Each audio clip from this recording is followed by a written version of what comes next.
Hey, my name's Nathan, this is the Future Game Show, and not all minigames are created equal.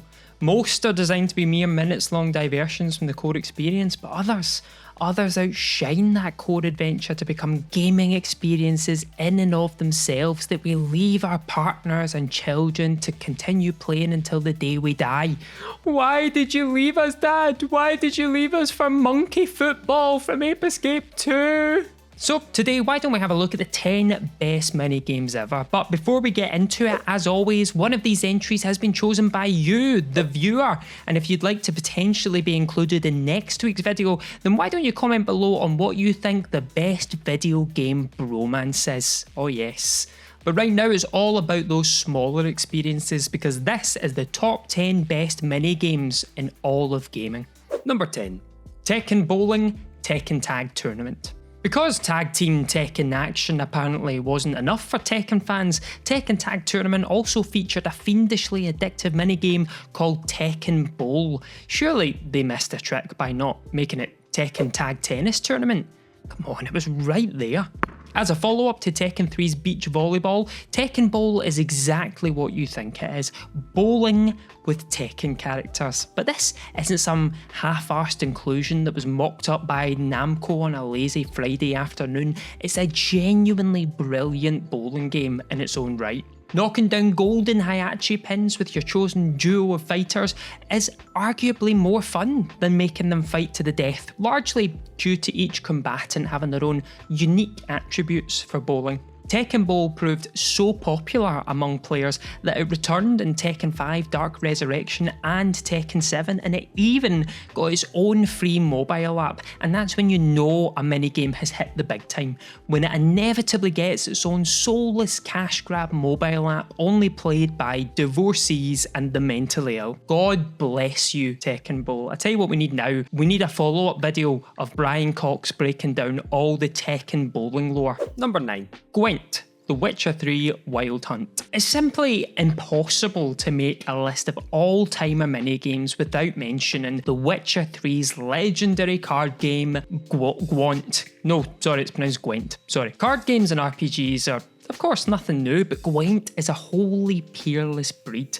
one so ingeniously designed and phenomenally popular that it even spawned its own free-to-play spin-off in 2018. Easy to pick up and play, but deceptively deep, Gwent is the time sink to end all time sinks, and we mean that in the best way possible. It's an experience so ludicrously enjoyable that it easily rips you away from the main quest.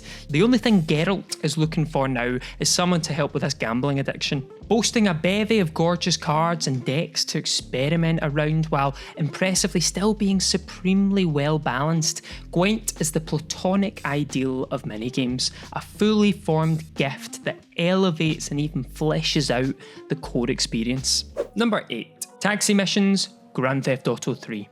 To some, it might seem incredibly hypocritical to the ethos of the chaos-loving Grand Theft Auto series to put your guns down, hop in a taxi, which you may or may not have acquired illicitly, and start working as an honest-to-God cabbie. But Grand Theft Auto 3's taxi missions offer bewilderingly zen respite from the wanton carnage of its critical path, allowing you to take passengers to their chosen destinations, earn a bit of dollar on the side, and even, shock horror gasp, obey the laws of the road. As a fundamentally chill alternative to the more hands-on firefighting and paramedic minigames, playing as a taxi driver is a fantastic way to just drink in Rockstar's lovingly realised world of Liberty City. Just delivering customers to their destination and inevitably running over a few pedestrians as God intended. Number 7. Duck Racing, Shenmue II. And for this week's user entry, we just had to go with @ThisResidentIsEvil official, who suggested the duck races from Shenmue 2. Now, all the Shenmue games are absolutely packed with memorable minigames, but the duck races, they are really something special. They're hidden away in the game, and first you have to acquire the bronze and silver medals, which require you to beat up two very formidable fighters. One of those fighters then says, "Hey, I like your style.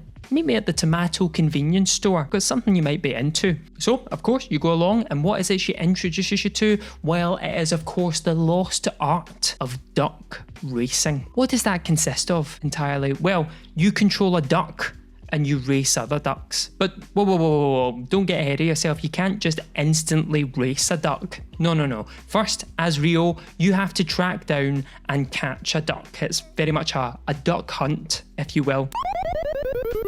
Once caught, Rio can return and race said duck in a duck race. But it's a deeper little minigame than it first seems, because you've got all sorts of different ducks and mallards that you race against, each with their own stats and difficulty. And guess what? If you beat all of your duck opponents, then you go up against the most formidable one yet, a really fast penguin. And the penguin only appears if it is also raining in the game world, of course. Sometimes I think Shenmue might be like the video game equivalent of a head injury, and I love it. Number 6. Skateboarding, Spyro, Year of the Dragon. In the third Spyro the Dragon game, Spyro, Year of the Dragon, players can take a load off with a spot of, yep, you guessed it, skateboarding. If you're wondering how a dragon, especially one as small as Spyro, can ride a skateboard, you're really approaching this from the wrong mindset. You need to open your hearts and minds to this, because it really is a genuinely brilliant skateboarding game.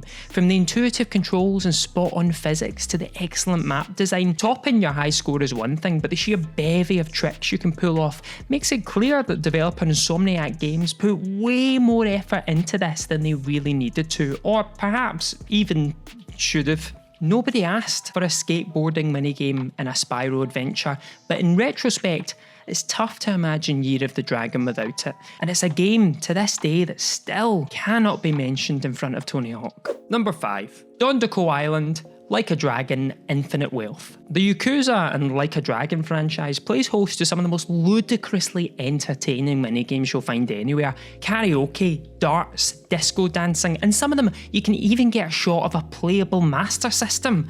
Just think about that for a second. You're playing a playable Master System within a video game. You know, it's like Inception, but for virgins. But in the series' most recent entry, Infinite Wealth, it honestly feels insulting to call its Animal Crossing-like section a minigame at all, considering its mind-boggling breadth and scope. Many hours into the RPG, you end up at Dondoko Island, off the coast of Hawaii, where you'll get acquainted with an almost unfathomably deep and extensive minigame in which you're invited to transform the trash-strewn, reprobate-populated island into a worthwhile vacation spot. You'll fight bad guys, clean up the trash, mine resources, build furniture, fish, and ultimately shape Dondoko Island into your own image while taking a share of the newly minted profits, of course. It's a Yakuza game. We're the mafia here, boys. We gotta make money. As wildly engrossing as Infinite Wealth's core story is, Dondoko Island is a bafflingly meaty diversion which begs the attention of even those with no interest in Animal Crossing. Number 4. Metal Gear Solid, Ape Escape 3. Here's a crossover that pretty much nobody saw coming. The year after Metal Gear Solid 3 featured an Ape Escape themed minigame called Snake vs Monkey, Ape Escape 3 returned the favour with its very own Metal Gear Solid. Metal Gear Solid is a shockingly in-depth and unsurprisingly hilarious Metal Gear Solid parody in which players control an ape sent on a mission to rescue Solid Snake and destroy a simian Metal Gear. And while most of us surely expected Metal Gear Solid to be a quick 10-minute gag mission, it actually lasts for a full hour, complete with absurdly high-effort cutscenes and level design. And you know, looking back at this, it's tough to picture the Konami of today having quite so much fun with the franchise, but back in 2005, they let Sony go ape with their biggest franchise, and that's funny because the game is called Ape Escape. Also, I've just got to give a huge shout out to Ape Escape 2's Monkey Football, which is, and always will be, better than FIFA. Number 3. The KO Garden, Sonic Adventure 2. For as firmly beloved as Sonic Adventure 2 remains among fans, it's telling that one of its most talked about elements after almost 25 years is still the KO Garden. In an era where Tamagotchis were all the rage, of course Sega capitalised upon it by injecting a mind-bogglingly involved virtual pet reading minigame into their new Sonic title. It was quite a surprise though, as a whole generation of people who played this game went on to have their own children and realised that reading a small human was actually much less involved than this minigame. Beyond collecting animals to boost your KO stats, you could enter them in races and karate battles, spending potentially hundreds of hours in the pursuit of creating the perfectly evolved KO. By comparison, the core Sonic Adventure 2 experience is a mere drop in the time ocean compared to this, proving beyond any doubt that Sega have been pure fools to leave the KO garden more or less benched for the 2 decades since. The Steam version of Sonic Adventure 2 still has a devoted modding community for the KO garden to this very day,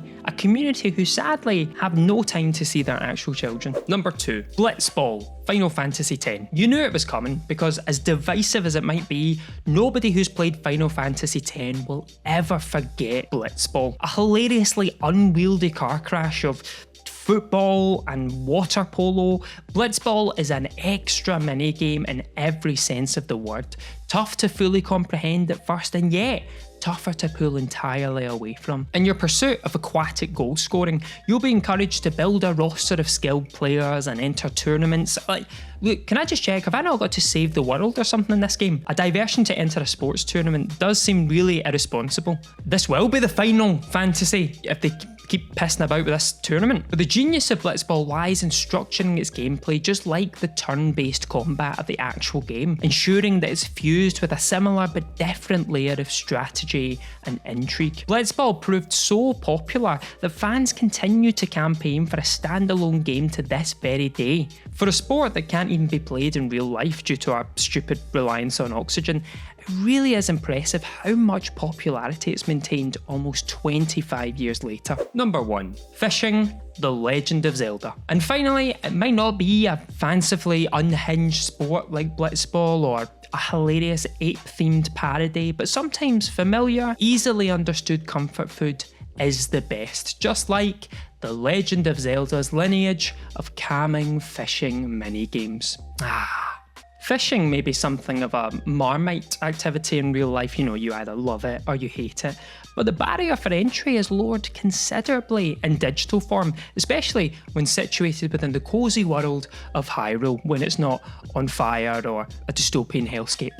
Though Twilight Princess offers the most involved fishing minigame in the series, it's been a much loved staple of the franchise ever since it was originally introduced in Link's Awakening. It's not any more creative or clever than a fishing minigame needs to be, but effortlessly nails down the chill feeling of throwing out a line, taking a load off, and just seeing what happens. Nobody's coming to Zelda purely for the fishing action, but I tell you something, you would miss it if it wasn't there. So there you have it, the top 10 mini-games in all of gaming. Do you agree? Do you disagree? Did we miss one? Do you simply want to shout at us? Feel free to do that in the comments below. And while you're there, make sure to tell us what you think the best video game bromance is for next week's video. But I've been Nathan, this has been FGS, and why not play the mini game of hitting the subscribe button? Oh, honestly, it's really fun. You'll love it.